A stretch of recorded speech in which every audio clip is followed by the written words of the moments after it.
Եթե հայ-թուրքական սահմանի բացումը այդքան վատ բան է Հայաստանի Հանրապետության եւ հայ ժողովրդի համար, ինչու է դրան դեմ Ադրբեջանը։ Ինչու է Ադրբեջանը այնպեսի ճնշում գործադրում Անկարայի վրա,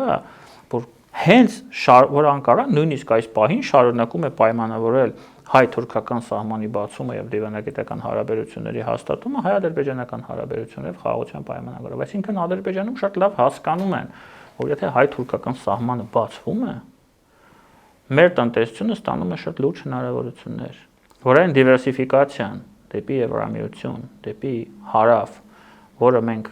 դանդաղում է, կաղում է, որովհետև մենք ունենք մի հատ լարց,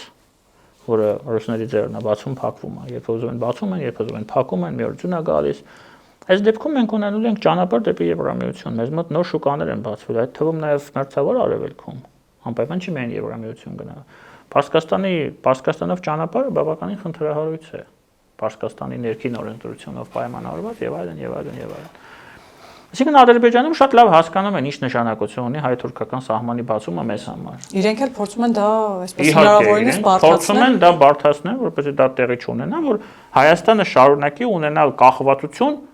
Ռուսաստանից եւ Ադրբեջանից։ Սրա մասին ենք խոսքը։